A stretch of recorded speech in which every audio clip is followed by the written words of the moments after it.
Pemuda ini adalah Sally. Hari itu, Sally sedang berlatih di sebuah restoran mewah di Jerman. Meskipun dia masih di sekolah menengah, dia sudah memiliki inisiatif untuk bekerja paruh waktu untuk membantu orang tuanya. Sejak kecil, Sally telah merencanakan dengan sangat rinci. Setelah lulus sekolah, dia tidak ingin pergi ke perguruan tinggi, tetapi malah langsung mencari pengalaman bekerja di hotel bintang 5 dan kemudian membuka restoran sendiri. Sejauh ini, rencana itu berjalan lancar. Dia duduk di kelas 3 sekolah menengah dan akan segera lulus, dan impiannya akan segera terwujud.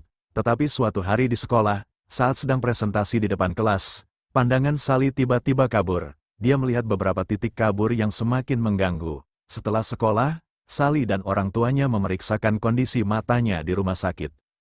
Di depan Sally dan orang tuanya, dokter mengatakan bahwa berdasarkan hasil pemeriksaan, Sally menderita penyakit mata langka yang merusak retina matanya. Dia telah kehilangan 80% penglihatannya, dan jika dibiarkan, dia bisa menjadi buta total. Satu-satunya cara untuk mengobati adalah dengan operasi mata. Meskipun itu hanya akan meninggalkannya dengan 5% penglihatan. Mendengar penjelasan itu, ayahnya kecewa dan meninggalkan ruangan. Hanya ibunya yang tinggal untuk mendukung putranya. Keesokan harinya, Sally kembali ke rumah sakit untuk menjalani operasi mata. Setelah operasi, penglihatan Sally hanya 5% dari penglihatan manusia normal. Keesokan harinya, Sally terlihat berdebat dengan ayahnya. Ayahnya ingin memindahkannya ke sekolah untuk kebutuhan khusus, tetapi Sally menolak. Kesal, ayahnya pergi sambil mengatakan bahwa orang cacat sepertinya harus sadar diri. Setelah mendengar kata-kata menyakitkan dari ayahnya sendiri, Sally merasa patah hati tetapi dia bertekad untuk melanjutkan pendidikannya di sekolah umum. Keesokan paginya, Sally pergi ke sekolah seperti biasa. Di kelas, meskipun kesulitan, dia berusaha keras untuk mengikuti kelas. Di tengah kelas, Sally merasa aneh karena tiba-tiba menyadari bahwa sejak penglihatannya hilang, pendengarannya menjadi lebih tajam. Dia bahkan bisa mendengar orang mengunyah permen karet, suara penghapus, dan suara-suara lain yang sulit didengar oleh manusia normal. Tidak hanya pendengarannya, tetapi ingatannya juga semakin kuat, sehingga di rumah pada malam hari, Sally memutuskan untuk mengubah cara belajarnya, alih-alih menulis pelajaran. Mulai sekarang, dia akan fokus pada belajar dengan mendengarkan dan menghafal, dan berkat itu, keesokan harinya di sekolah, dengan metode barunya, dia lebih mudah mengikuti kelas, bahkan ketika guru bertanya padanya, dia bisa menjawab semua pertanyaan dengan benar, mengejutkan teman-temannya. Beberapa bulan kemudian, Sally akhirnya lulus dari sekolah dengan nilai sempurna. Tetapi ketika dia menunjukkan nilainya kepada ayahnya, ayahnya hanya diam dan tampak tidak puas sama sekali. Sally kecewa dan langsung pergi ke kamarnya. Setelah lulus, Sally tidak ingin membuang waktu. Dia dengan semangat mulai mengirimkan lamaran pekerjaan ke berbagai hotel bintang 5. Mengetahui dia akan memiliki wawancara keesokan harinya di sebuah hotel bintang 5 di Munich, saudara perempuannya, Sela, membantunya berlatih wawancara kerja. Meskipun dia tidak bisa melihat dengan jelas, Sally harus tetap melihat mata orang lain. Dia juga harus berlatih berjabat tangan tanpa melihat. Keesokan paginya, Sela dan ibunya membawa Sally ke Munich.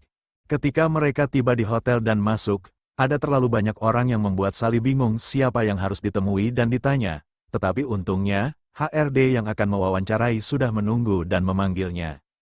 Ketika mereka hendak pergi ke kantor, pelamar lain bernama Max datang dan meminta maaf karena terlambat. Sally segera berkata bahwa tadi jalanan macet parah. Mendengar itu, HRD memaafkan Max dan mereka bertiga kemudian berjalan-jalan di sekitar hotel sambil diwawancarai. Saat mereka ditunjukkan sekitar, Sally tidak menyadari bahwa yang lain masuk ke ruangan lain sementara dia terus berjalan. Untungnya, HRD tidak curiga padanya. Mereka kemudian melanjutkan melihat divisi lainnya. Selama tur, HRD menjelaskan bahwa setiap divisi memiliki manajer masing-masing. Dari semua manajer, ada satu yang paling ditakuti bernama Smith. Dia adalah manajer divisi restoran dan bar. Dia sangat perfeksionis sehingga HRD memberitahu mereka untuk menghindari membuat kesalahan sekecil apapun di depannya. Setelah wawancara, HRD memberitahu Sally bahwa dia lulus proses wawancara, tetapi dia masih harus menjalani pelatihan selama 5 bulan di semua divisi hingga dia secara resmi diterima bekerja. Mendengar itu, Sally senang, tidak hanya dia, tetapi Max juga lulus wawancara. Pada malam hari, Sheila membawa Sally mencari apartemen yang lebih dekat ke hotel, dan keesokan paginya, dia menemani Sally ke hotel, dan pada saat yang sama, membantu menghafal jalan. Ketika Sally tiba, ada banyak peserta pelatihan lainnya, dan karena sulit melihat, Sally hanya bisa diam dan tersenyum sendiri karena dia tidak punya teman atau siapapun yang dikenalnya. Untungnya, Max datang menyapanya. Sally lega akhirnya ada seseorang yang bisa diajak bicara. Di dalam, HRD memperkenalkan para manajer dan menjelaskan bahwa mereka akan dibagi menjadi beberapa kelompok. Sekali lagi, Sally beruntung karena dia berada di tim yang sama dengan Max. Bulan pertama adalah pelatihan di divisi housekeeping. Ketika manajer housekeeping mengajarkan mereka cara merapikan tempat tidur, Sally berpura-pura mengerti meskipun penglihatannya kabur, dan setelah diberi arahan, para peserta pelatihan mulai bekerja. Di salah satu kamar hotel, Sally terlihat kesulitan membersihkan cermin. Tiba-tiba, Max masuk ke sana. Melihat perilaku aneh Sally, Max mengatakan bahwa dia curiga pada Sally sejak pertemuan pertama dan berpikir bahwa dia pasti menyembunyikan sesuatu. Terpojok, Sally terpaksa menceritakan tentang kondisi matanya yang hanya bisa melihat 5% dari penglihatan orang normal. Dia memohon pada Max untuk tidak mengungkapkan hal ini karena jika manajer mengetahuinya, dia akan dipecat. Mendengar cerita Sally, Max dengan santai berkata bahwa sejak pertemuan pertama, dia menganggap Sally sebagai teman dan tidak akan pernah mengkhianatinya. Max sendiri berterima kasih, karena jika Sally tidak membantunya berbohong tentang kemacetan, dia mungkin gagal wawancara. Max kemudian mengajari Sally cara yang lebih sederhana untuk membersihkan cermin. Tidak hanya tentang hal-hal housekeeping, Max juga membantu Sally mengingat kamar-kamar dan langkah-langkah naik turun tangga. Sementara itu, selama ujian, karena Sally pintar, giliran dia yang membantu Max. Mereka saling membantu. Setelah bekerja, mereka pergi bersama untuk bersantai. Berkat pendengaran dan ingatan Sally yang kuat, Max memenangkan taruhan berkali-kali dengan mudah. Hari berlalu, dan setelah 1 bulan pelatihan di divisi housekeeping, hari itu, saat bekerja, tiba-tiba manajer datang untuk memeriksa kinerja Sally. Dari hasil penilaian manajer, Sally dinyatakan lulus ujian. Di bulan kedua, Max dan Sally harus menjalani pelatihan di divisi dapur. Saat mencuci piring, salah satu staf bernama Hamid menegur Sally. Dia curiga bahwa Sally pasti memiliki masalah dengan penglihatannya, tetapi dia memberitahu Sally agar tidak khawatir karena dia tidak akan memberitahu siapapun. Dia bahkan memberitahu Sally bahwa dia adalah imigran dari Afghanistan dan menawarkan bantuan jika Sally membutuhkannya. Ketika Sally sedang membuang sampah, dia mendengar seorang wanita menyanyi dengan indah. Meskipun dia tidak bisa melihat dengan jelas, pada saat itu, dia jatuh cinta dengan suara itu. Keesokan harinya, Sally akhirnya bertemu dengan wanita yang suaranya dia dengar kemarin. Dia adalah Laura, gadis pengantar. Mereka kemudian mengobrol singkat, dan meskipun baru pertama kali bertemu, mereka merasa dekat satu sama lain. Laura juga tampak tertarik pada Sally. Setelah berpisah, ketika Sally kembali ke dapur, kepala koki memintanya untuk membantu memotong daging dengan pemotong daging, tetapi karena dia menendang mangkuk tersebut. Kecurigaan koki tentang penglihatan Sally ternyata benar. Sally meminta maaf karena telah merahasiakan penyakitnya, tetapi untungnya, koki kepala itu baik hati. Alih-alih marah, dia mengajarkan Sally cara menggunakan pemotong daging dengan efisien tanpa melukai jarinya. Hari-hari pelatihan di dapur terus berlanjut hingga akhirnya, pada hari terakhir, berdasarkan hasil penilaian koki kepala, dia menyatakan bahwa semua peserta pelatihan lulus ujian. Bulan berikutnya, Max dan Sally melanjutkan pelatihan ketiga di divisi front office. Seperti biasa, mereka bekerja sama untuk saling membantu, dan setelah sebulan, semua peserta pelatihan lulus ujian. Untuk merayakan kesuksesan mereka, semua orang bermain bola salju di jalan. Di tengah keseruan itu, Laura lewat dan melihat Sally bermain dengan wanita lain dan tampak sedikit cemburu. Bulan keempat akhirnya tiba. Bulan tersulit di mana mereka harus menjalani pelatihan di divisi bar dan restoran yang dipimpin oleh manajer bernama Smith. Hari itu, Smith mengajarkan cara menjadi bartender. Melihat banyaknya resep minuman dan takaran yang harus diingat, Sally merasa khawatir, terutama karena dia tidak bisa melihat semua gerakan yang ditunjukkan Smith. Siang itu, saat istirahat, Sally bertemu Laura lagi. Pada saat itu, Sally memberanikan diri mengajak Laura untuk makan malam bersama keesokan harinya. Setelah bekerja, Max dan Sally diam-diam menyusup ke bar hotel.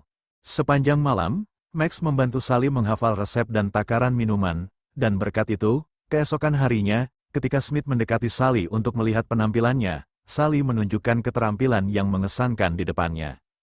Melihat hasilnya, Smith tampak kagum. Malam itu, Sally dan Laura makan malam bersama. Sepanjang makan malam, mereka saling menceritakan kisah hidup masing-masing. Ternyata Laura sudah memiliki seorang anak laki-laki bernama Oscar, tetapi meskipun Laura sudah dengan jujur menceritakan kisah pribadinya kepada Sally, Sally di sisi lain menyembunyikan kondisi matanya dari Laura.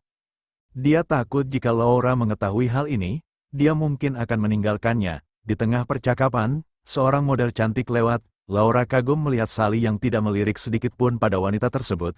Meskipun semua pria di tempat itu melirik dan menggoda wanita itu, mata Sally hanya terfokus pada Laura. Meskipun kenyataannya dia tidak bisa melihat wanita itu. Keesokan harinya, semua peserta pelatihan berhasil menyelesaikan tugas mereka di bar dan restoran hotel. Tak lama setelah itu, ketika Sally sedang mencuci gelas sendirian, tiba-tiba Smith datang untuk memeriksa, dan karena gelasnya masih belum bersih, dia memerintahkan Sally untuk mencucinya kembali. Tanpa banyak bertanya, Sally menurut. Tak lama kemudian, Smith kembali memeriksa dan dengan dingin mengatakan bahwa gelasnya masih belum bersih dan memerintahkan untuk mencuci ulang. Meskipun Sally lelah, dia hanya bisa menurut, tetapi ketika Smith datang lagi untuk memeriksa, hasilnya masih sama. Smith kemudian memerintahkan untuk mencuci ulang dan tidak membiarkannya pergi sebelum menyelesaikan tugasnya. Merasa jengkel, Sally berteriak dan mengatakan bahwa dia kelelahan setelah bekerja seharian. Melihat respon Sally, Smith memberinya peringatan pertama dan mengatakan bahwa dia akan dipecat jika mendapat 3 peringatan. Setelah mengatakan itu, Smith akhirnya pergi. Pada hari Minggu, Sally berkeliling bersama Laura dan putranya. Saat bermain bola, beberapa anak lain bergabung dengan mereka. Mereka semua menghabiskan waktu bersama dengan gembira. Malamnya di rumah, setelah menidurkan Oscar, Laura merasa bersyukur karena ini adalah pertama kalinya dia melihat putranya begitu ceria. Setelah menjalin hubungan dengan Sally selama beberapa hari, Laura merasa sangat nyaman bersamanya, dan sebelum berpisah, Laura mencium Sally dengan lembut. Pagi harinya, karena pulang terlalu larut, Sally bangun terlambat. Ketika dia sampai di hotel, tanpa banyak basa-basi, Smith langsung memberikan peringatan kedua. Sally hanya memiliki 1 kesempatan lagi untuk tidak melakukan kesalahan atau dia akan mendapat peringatan ketiga. Siang harinya, saat pekerjaan baru saja selesai, Sheila menelepon dan menyuruh Sally pulang. Di rumah, Sally, Sheila, dan ibu mereka duduk bersama. Ibu mereka memberitahu Sally bahwa ayah mereka telah meninggalkan mereka dan bahkan telah menikah lagi. Keluarga mereka tidak memiliki pencari nafkah sementara ada tagihan yang harus dibayar. Ibu mereka kemudian menangis dan masuk ke kamarnya. Sheila kemudian mengatakan bahwa ibu mereka telah melamar pekerjaan di beberapa tempat tetapi masih belum mendapatkan panggilan dari manapun. Sally mencoba menenangkan adiknya dan mengatakan bahwa temannya di hotel bernama Hamid mungkin memiliki informasi tentang lowongan pekerjaan di restoran lain. Jadi untuk sementara waktu, Sally akan mencoba mengambil 2 pekerjaan sekaligus sampai ibu mereka mendapatkan pekerjaan tetap. Minggu demi minggu berlalu, Sally terus bekerja keras siang dan malam. Setiap pagi sebelum pergi bekerja, dia selalu menyempatkan diri untuk menemani Oscar bermain. Melihat sahabatnya tampak lelah, Max menyarankan Sally untuk beristirahat dan tidak memaksakan diri. Hingga suatu pagi, ketika Sally baru tiba di taman, Laura meminta bantuan untuk menjaga putranya karena dia perlu pergi sebentar. Tetapi setelah Laura pergi, sementara Sally sibuk bermain tali panjat, Max tiba-tiba menelepon dan bertanya mengapa Sally belum datang meskipun ada acara besar di hotel segera. Mendengar itu, Sally terkejut. Dia lupa bahwa hari itu semua peserta pelatihan harus datang pagi-pagi. Panik, Sally jatuh keras ke tanah.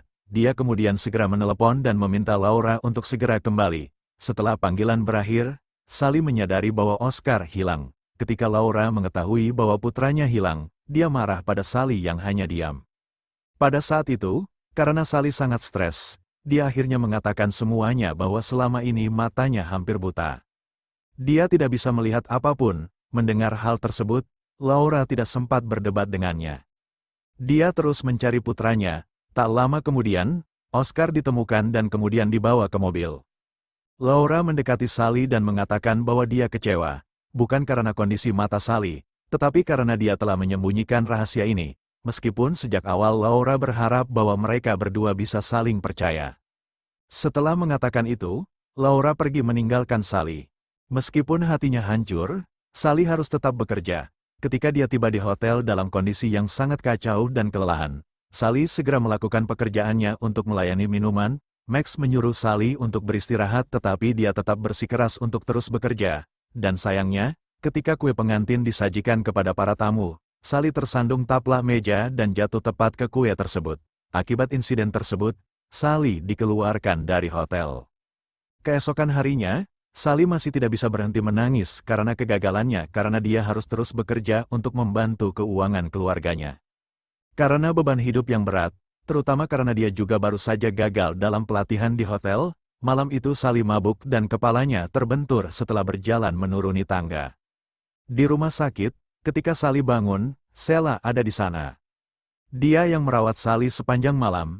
Tidak lama kemudian, Max datang untuk menjenguk.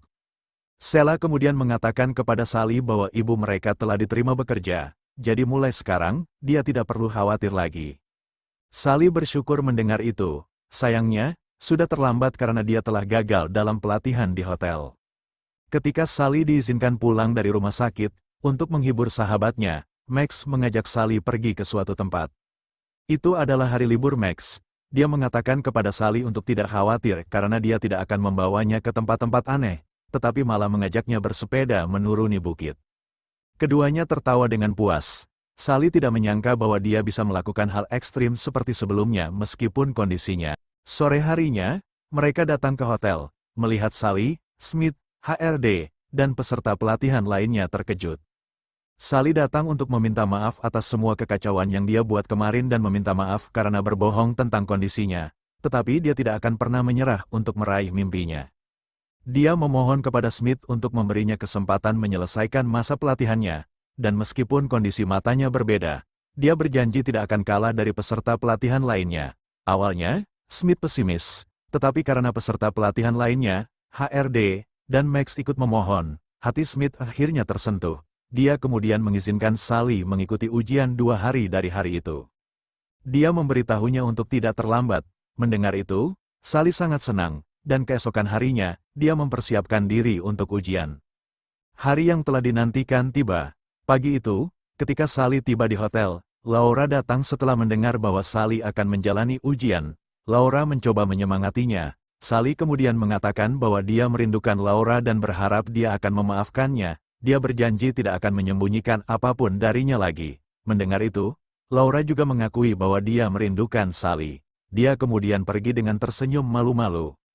Pada siang hari, dalam ujian tertulis, seperti biasa, Max dengan santai menyontek jawaban Sally. Selama ujian lisan, Sally berhasil menyebutkan semua jenis gelas dan nama-nama anggur. Dia bahkan mengetahui sejarah asal-usul setiap anggur, hingga ujian terakhir tiba, yaitu ujian penataan meja. Setelah semuanya siap, ujian dimulai. Sayangnya, Sally mengulangi kesalahan yang sama yang dia buat selama acara terakhir.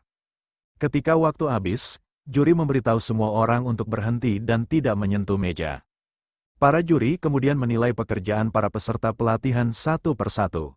Ketika mereka melihat meja Sally, meskipun peralatan yang diatur di meja lengkap, posisinya berantakan, terutama tadi, dia juga menjatuhkan gelas dan mengulangi kesalahan yang sama seperti sebelumnya, dan dengan berat hati, para juri menyatakan bahwa dalam ujian penataan meja ini, Sally gagal. Tetapi itu tidak berarti dia tidak lulus pelatihan. Karena nilainya pada ujian lainnya bagus, bahkan lebih tinggi dari peserta pelatihan lainnya, berdasarkan nilai rata-rata, para juri memutuskan bahwa Sally lulus pelatihan. Mendengar itu, semua orang bertepuk tangan dan bersorak dengan gembira. Tidak hanya dia, tetapi semua peserta pelatihan lainnya juga lulus pelatihan. Setelah ujian, di atap hotel, semua orang berkumpul untuk saling memberi selamat. Di tengah kegembiraan, Smith datang untuk menyapa dan ikut memberi selamat kepada Sally. Dia mendengar bahwa Sally memiliki impian untuk membuka restoran sendiri. Smith berharap Sally dapat mewujudkan mimpinya.